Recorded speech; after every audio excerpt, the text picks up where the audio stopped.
ہم نے آیت الکرسی کی فضیلت، اس کی اہمیت، اس کے فوائد کے تعلق سے سنا تھا۔ آج بھی انشاءاللہ اللہ کے فضل و کرم، اس کی توفیق و عنایت سے آیت الکرسی کے تعلق سے ہی بات ہونی ہے۔ اس کا ترجمہ، مختصراً اس کی تفسیر اور تشریح۔ امید یہ ہے کہ آیت الکرسی ہر بڑے، بچے، بزرگ، جوان کو یاد ہوگی۔ جب یاد ہوگی تو انشاءاللہ اس کے جو قرآنی الفاظ کریمہ ہیں وہ ذہن میں رکھتے ہوئے، سمجھتے ہوئے چلیں گے۔ سب سے پہلے آیت الکرسی کا ترجمہ مفہوماً جان لیتے ہیں۔ بسم اللہ الرحمن الرحیم۔ اللہ لا الہ الا هو الحی القیوم۔ اللہ جس کے علاوہ کوئی بھی معبود حقیقی نہیں ہے۔ الحی وہ زندہ جاوید ہے، القیوم وہ قائم بالذات ہے، دوسروں کا تھامنے والا ہے۔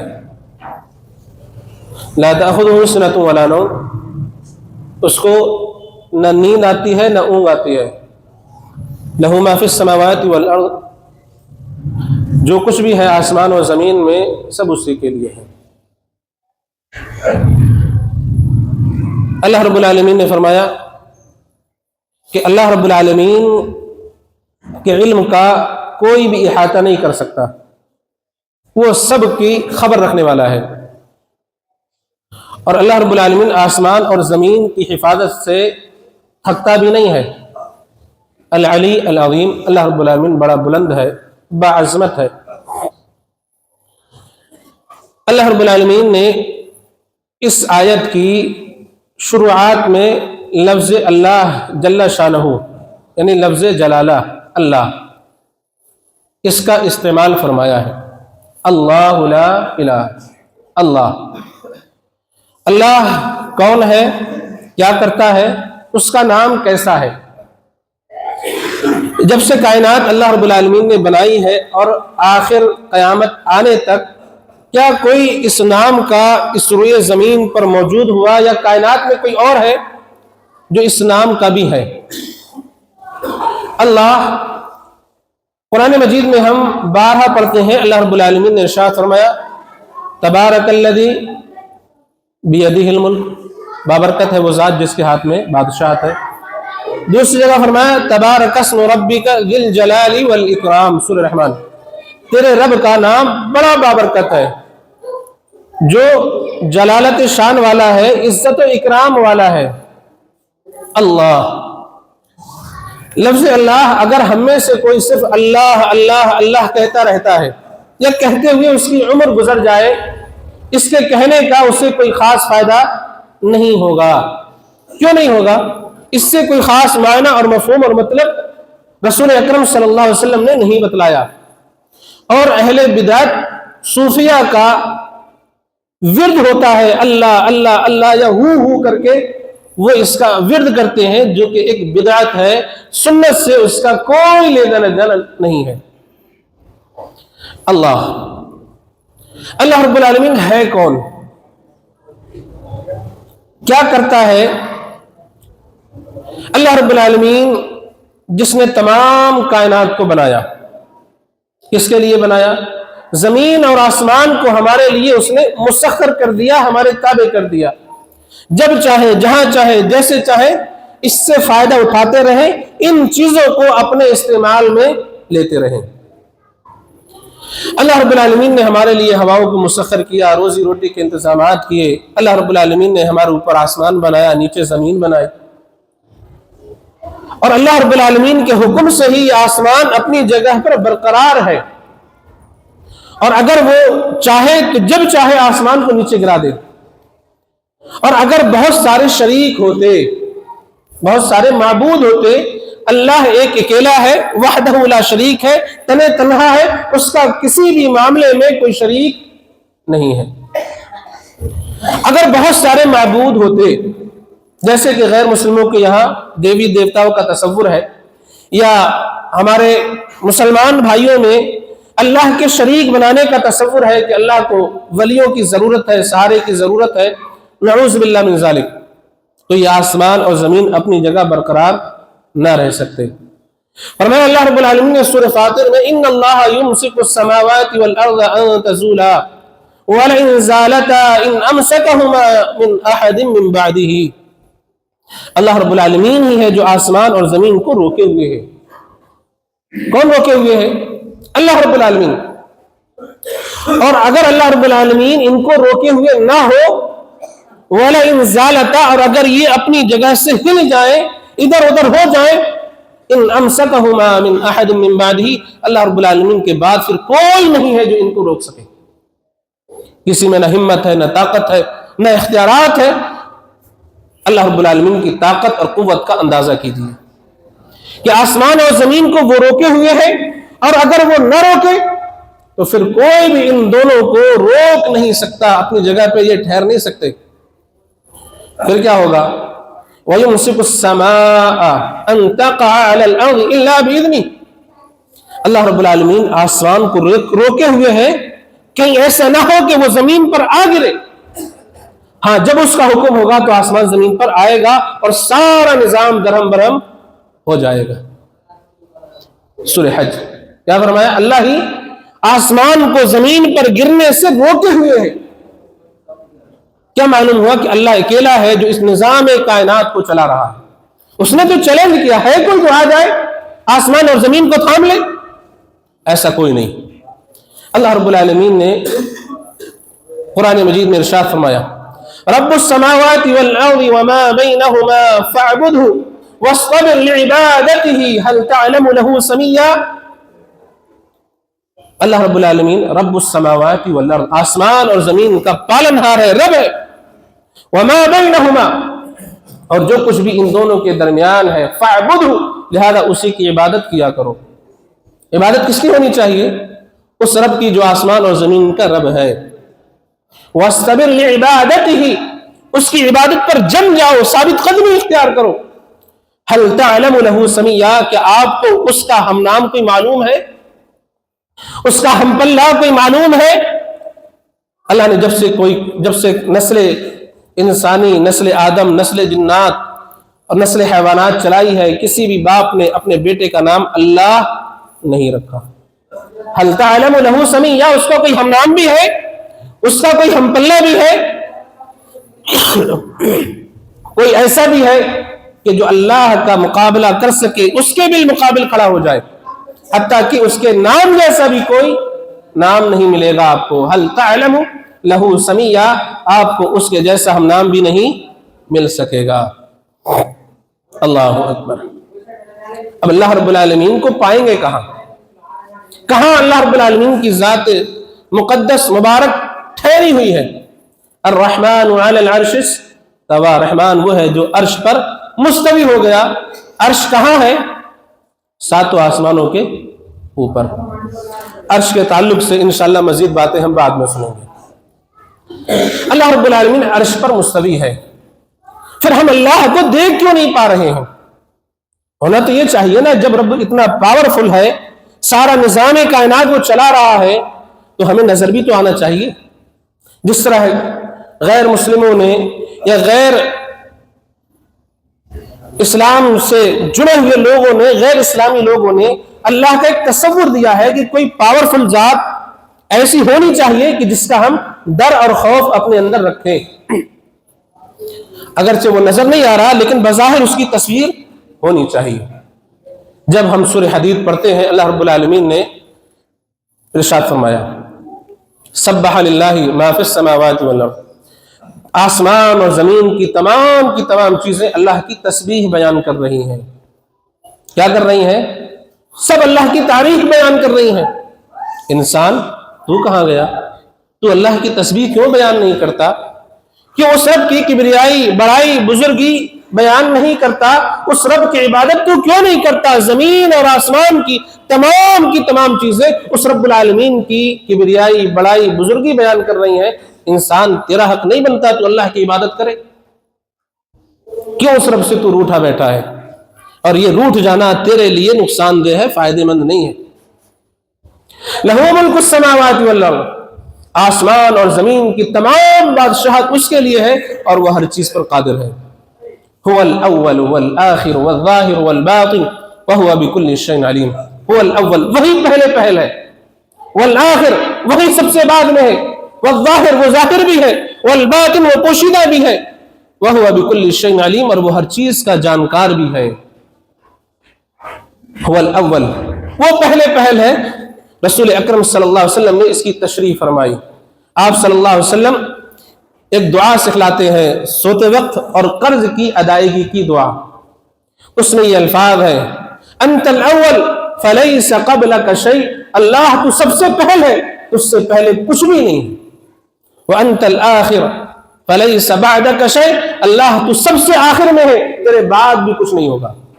ہوتا ہے نا سوال، جب دنیا ختم ہو جائے گی، لوگ جنت اور جہنم میں چلے جائیں گے، پھر کیا ہوگا؟ فرمایا اللہ تو سب سے بعد میں ہے، تیرے بعد بھی کچھ نہیں، تو سب سے پہلے ہے، اس سے پہلے بھی کچھ نہیں ہے۔ وانت الظاہر فلیس فوقک شیء، اللہ تو ظاہر بھی ہے اور تجھ سے اوپر کوئی بھی چیز نہیں ہے۔ اور تو بعد میں ہے اور تیرے بعد کوئی بھی چیز تجھے مغلوب نہیں کر سکتی۔ یعنی اللہ رب العالمین ظاہر ہے۔ کیسے ظاہر ہے؟ نظر تو نہیں آتا، سمجھے بات کو۔ اللہ رب العالمین نے آسمان بنایا، آسمان کے اندر سورج چاند ستارے رکھے، یہ چیزیں نظر آتی ہیں کہ نہیں آتی؟ یہ چیزیں بتلا رہی ہیں کہ ان چیزوں کو کسی نے بنایا ہے کہ نہیں بنایا۔ چلو یہاں نہیں آتے، ہم رات اور دن کو دیکھتے ہیں، یہ نظام اپنے آپ یوں ہی چل رہا ہے۔ ایک بکری جب مینگنی کرتی ہے اور جانوروں میں اس کی مینگنی خلط ملط ہو جائے تو جانکار پہچانتے ہیں کہ یہ تو نہیں کہتے نا یہ گائے کی ٹوائلٹ ہے، گائے کی پوٹی ہے، بکری کی مینگنی کو بکری کی مینگنی بتلائیں گے، ہاتھی کا گوبر تو نہیں کہیں گے۔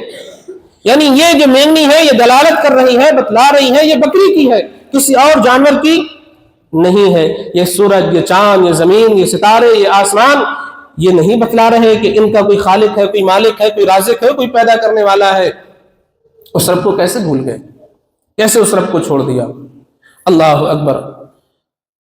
لہذا اللہ رب العالمین ظاہر ہے اپنی نشانیوں سے، اپنی قدرتوں سے۔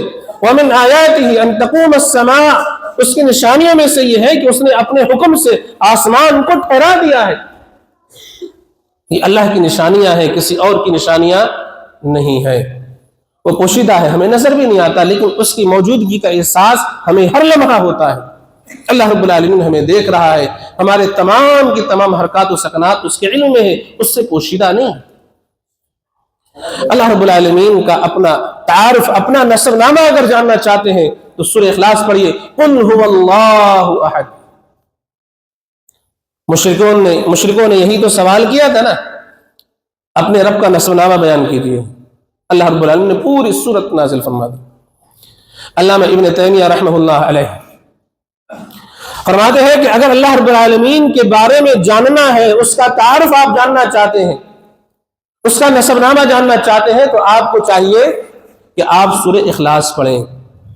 اللہ رب العالمین کی صفات، اس کی کیفیات کے بارے میں جاننا چاہتے ہیں، آپ کو سورہ اخلاص پڑھنا چاہیے۔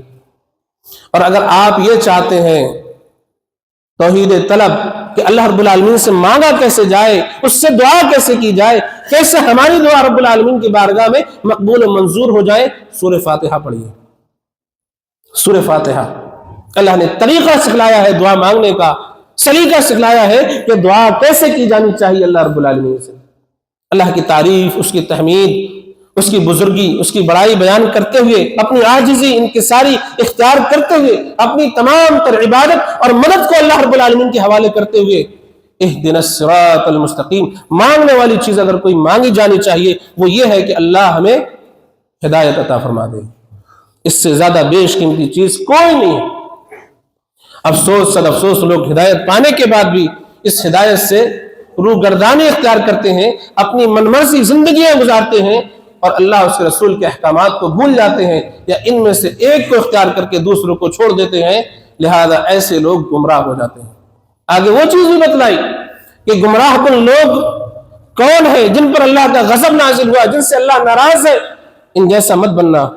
ان لوگوں میں سے ہو جانا جن پر اللہ نے انعام کیا ہے، اکرام کیا ہے، اپنی رحمتوں کا نزول فرمایا ہے۔ اللہ لا الہ الا ہو، اس اللہ کے علاوہ کوئی معبود حقیقی نہیں۔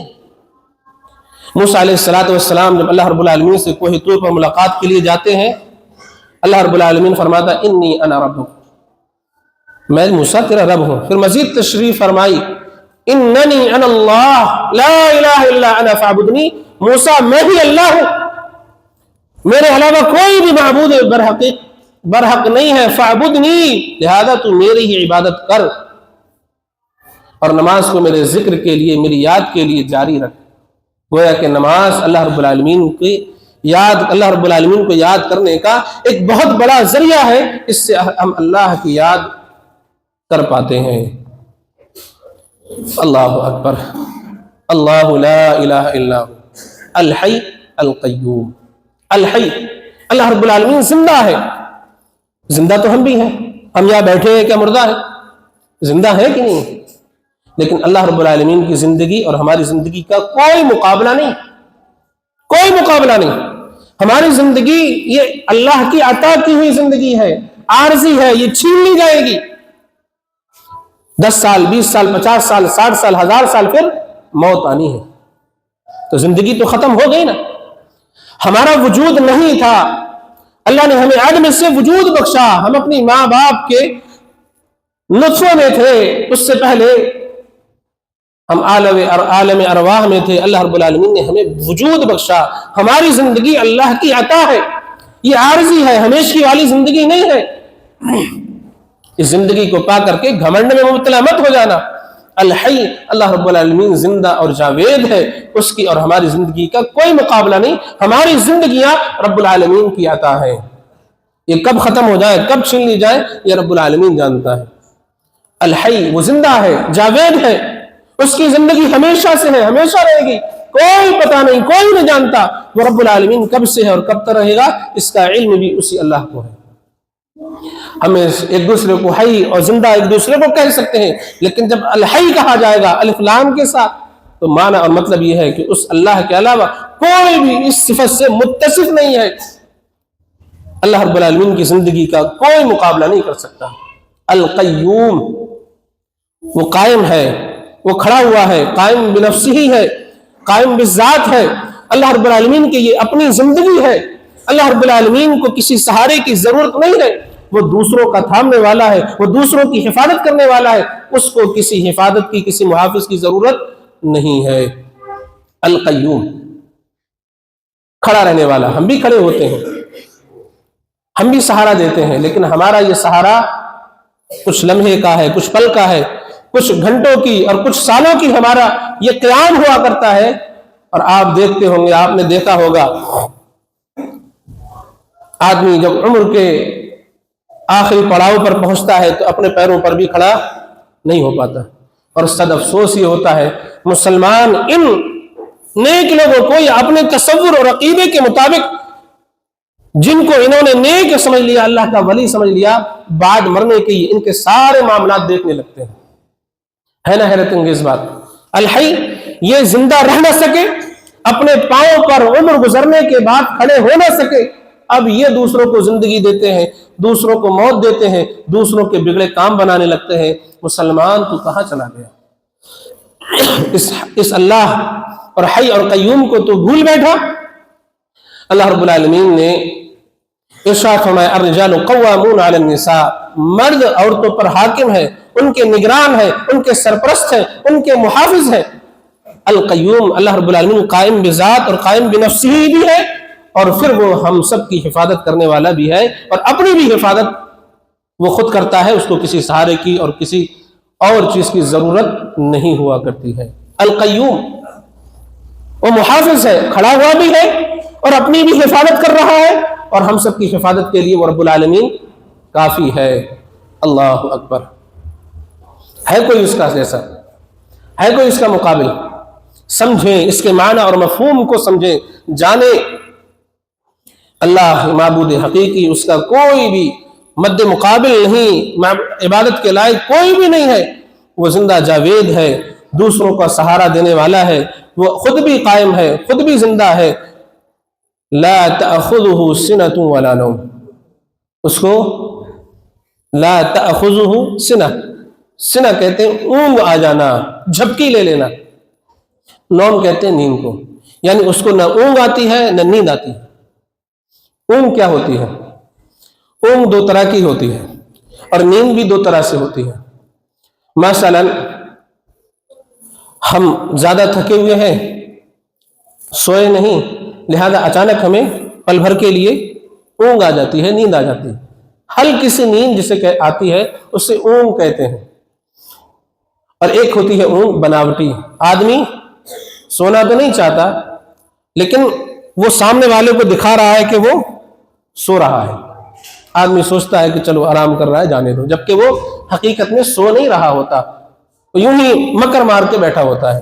نیند بھی یہی ہے، ہمیں تھک کر کے نیند آ جاتی ہے، اور پھر جب ہم بہت سارے بیمار لوگ جنہیں نیند نہیں آتی وہ بناوٹی سو جاتے ہیں کہ چلو کم سے کم تھکان اترے، چلو کم سے کم یہ تو ہو جائے کہ اسی بہانے نیند آ جائے۔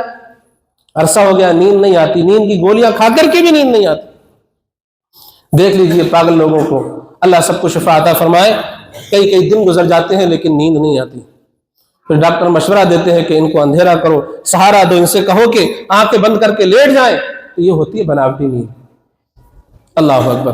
جیسے کہ ہمارے نماز جمعہ کے لیے آنے والے لوگ سونا تو نہیں چاہتے لیکن بے اختیار ہوتے ہیں، ہوش و حواس ان کے گم ہو جاتے ہیں، انہیں یہ بھی ہوش نہیں ہوتا کہ وہ مسجد میں ہے، حتیٰ کہ خطبہ جمعہ کی آواز تک ان کے کانوں میں نہیں جاتی، اتنے مدہوش اور مگن اور بے پرواہ ہو جاتے ہیں کہ خطبہ بھی ختم ہو جاتا ہے لیکن ان کے ہوش و حواس قائم نہیں ہوتے۔ آئے تھے سونے کے لیے نہیں آئے تھے لیکن بے اختیار سو گئے۔ اور یاد رکھیں جب آپ اس طرح سے بے خبر سو جائیں تو آپ کو اٹھ کر کے وضو کرنا چاہیے، آپ کے ہوش و حواس گم ہو گئے ہیں۔ اونگ ہوتی ہے کہ آپ کو آئی اور کھل گئی، آئی اور کھل گئی، اس میں آپ کے ہوش و حواس برقرار رہتے ہیں، اس صورت میں وضو نہیں ہے۔ لیکن جب آپ کے ہوش و حواس غائب ہو جائیں، دوسرے لوگ آپ کو اٹھائیں جھنجھوڑ کر کے، آپ کو اس صورت میں وضو کرنا چاہیے۔ تو یہ اونگ اور نیند ہے۔ اللہ رب العالمین کو نہ اونگ کی ضرورت ہے نہ نیند کی ضرورت ہے۔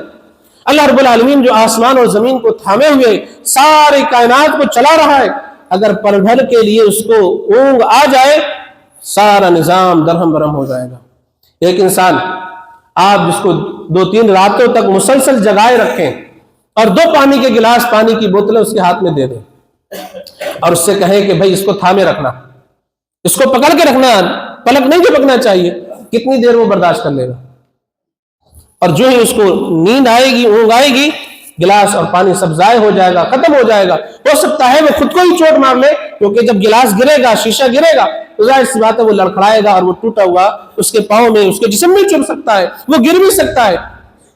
اللہ رب العالمین نے اپنی مخلوقات کے لیے ان پر شفقت فرماتے ہوئے اونگ کو رکھا ہی نہیں ہے، نہ نیند رکھی ہے اس نے، نہ اونگ کی ضرورت نہ نیند کی ضرورت، کیونکہ انسان جب نیند میں ہوتا ہے تو باتیں سن نہیں پاتا۔ جیسے کہ میں نے ذکر کیا، خطبہ جمعہ میں آئے ہیں، سو گئے، ہوش و حواس گم ہے، پتہ نہیں کہ خطبے میں کیا کہا گیا۔ اللہ رب العالمین کا بندہ رات کی تنہائی میں ہے، سفر کر رہا ہے،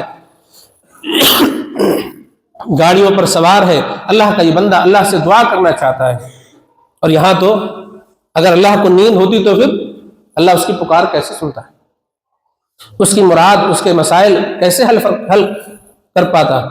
لہذا اللہ نے اپنی مخلوقات پر شفقت فرمائی، اونگ اور نیند رکھی ہی نہیں ہے۔ اللہ اکبر۔ حالت مسلمانوں کی عقیدے کے معاملے میں اتنی بگڑ گئی، یہ اللہ کا ولی، یہ اللہ کا بزرگ سوتا بھی ہے، جاگتا بھی ہے، سونے کے بعد اس کو ہوش حواس اس سے گم ہو گئے، اس کو خبر نہیں گھر کے باہر اور اندر کیا ہو رہا ہے، لیکن مرنے کے بعد یہ ساری دنیا کے مسائل کو حل کر رہا ہوتا ہے۔ ان سے بڑے افسوس کی بات اور کیا ہو سکتی ہے؟ یہ مسلمانوں کا عقیدہ ہو گیا کہ اللہ کے ولی مرنے کے بعد بھی ہمارے مسائل کو حل فرماتے ہیں، اتنے افسوس کی بات ہے۔ اللہ اکبر۔ لہذا اللہ رب العالمین نے اپنے لیے نہ اونگ رکھی ہے اور نہ ہی نیند رکھی ہے۔ یحیی و یمیت، معاملہ یہ ہے کہ اللہ رب العالمین زندگی بھی عطا فرماتا ہے اور موت بھی دیتا ہے۔ نیند کو موت بھی کہا جاتا ہے۔ سورہ زمر پڑھیے، اللہ رب العالمین نے موت کو، نیند کو موت قرار دیا ہے۔ لیکن یہ موت چھوٹی موت ہوتی ہے۔